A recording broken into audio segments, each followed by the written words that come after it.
Oh.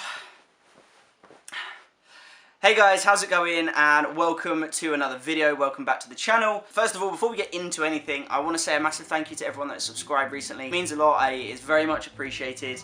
And thanks to you guys, I have now finally burst through that 100 subscriber mark. My intention for this channel is just to grow it as big as I possibly can. The videos that I put out are kind of an eclection of all sorts of different things, fitness related stuff, educational stuff, just, yeah, all sorts of different types of videos. And I suppose my intention for them is to be entertaining and to try and be a bit educational, and largely just because I really enjoy creating video content and putting it out to people.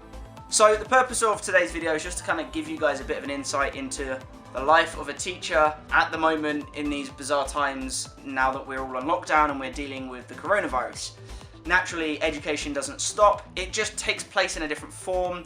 And obviously as a teacher, my goal has always been the same. It's to try and educate the children that I teach to the best of my ability, and that's still the case even though they're no longer in school and they are learning from home. It's obviously quite a bit more challenging teaching children. In fact, it's impossible for me to teach any of my children at the moment, but I'm still trying to support the children best that I can, and I'm doing so in a variety of different ways. So the first thing that we're doing is we're putting out work for the children weekly. Before we went into lockdown, myself and the other teachers at my school, we created pretty comprehensive education homeschool packs, which included like their own book. It included a whole range of different materials that they could use at home. Some of them had packs of cards, others had like maths games. We tried to put as much detail, as much information and as much resources within these packs as possible. And then since that point, we have been doing our best to upload onto the school website as much good quality work that we can give them. Now obviously the thing that we have to be constantly aware of is that despite the fact that their children are at home, parents, families, they still have their own lives outside of their children's schooling to think about. You've got people worrying about jobs, you've got people that are still busy with work, they're just working from home. Some people are furloughed. There's all sorts of stuff going on. I don't really need to tell you this, you guys will know already. And so we obviously as teachers are trying to think of ways that of engaging their children within their schoolwork without purely having to rely on having an adult there to support them. You know, in school they've got dedicated teachers there to support them, whereas in their homeschool environment, you know, a lot of parents still have their own jobs to manage, and they're doing a fantastic job of juggling all the different facets and areas of their life. And so we've got to be really thoughtful with what we setting the children to make it as manageable as possible for the children and for their families. Now another thing that my school have been doing, and I know a lot of schools are the same with this, is we've been doing our best to catch up with all of our children, make sure they're doing okay, to ask them any questions or for them to ask us any questions about the work that they're doing. And so we're doing weekly Zoom meetings with our children, and it's fantastic. It's great for them because they get to see their fellow classmates, and actually I found it's been really nice to catch up with them. If you've been subscribed or you've been watching my channel or following my channel for a little while now, you'll probably know that I live by myself. So I've literally gone from spending Monday to Friday surrounded by loads of children to now literally being by myself. And so having that one weekly meeting where I get the opportunity to catch up with the children I teach, to see how they've been doing, to see all their faces, it really does help me as well in this period. And again, for them, it's a great opportunity to ask questions and to catch up with their friends. Aside from the standard work that we're setting, we're also, in my school at least, we're also going above and beyond. I have personally been putting out daily videos to my children. These videos are full of like little activities that they can be doing, science experiments they can be doing. I've done a couple of videos to support them in the methods that they might be doing their calculations in maths, giving them lots of little funky ideas for their writing and for their reading in literacy. The PE teacher, she's doing an absolutely amazing job of maintaining her morning wake and shakes, and normally every single day before school she would do like a little PE session for the children to sort of wake them up and shake them up, I suppose. And she's been doing that, and she's gone from doing it with the children to doing it virtually online. One of the other teachers in my school has been doing daily reading sessions, or again virtually, so she's been doing that. where she reads a book with the children. And I know that another one of our teachers has done a music thing where she's asked the children to sing a bit of a song, and she's going to compile it into a music video. Yeah, it's amazing.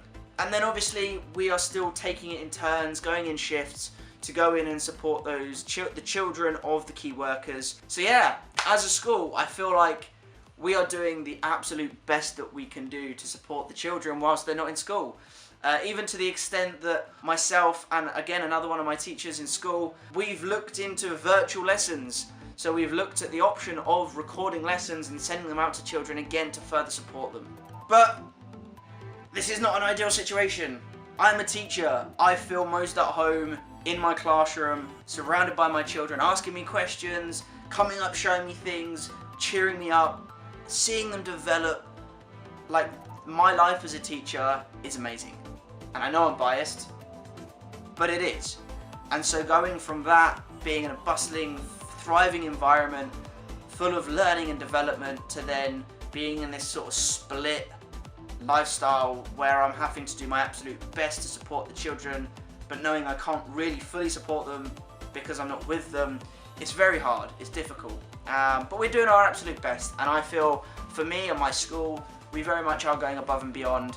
And hopefully what that will mean is that when schools do eventually open and it's safe for the children to come back, that we have supported them the best we can through that tough, difficult period, and that we can then ease their transition back into school as best we can.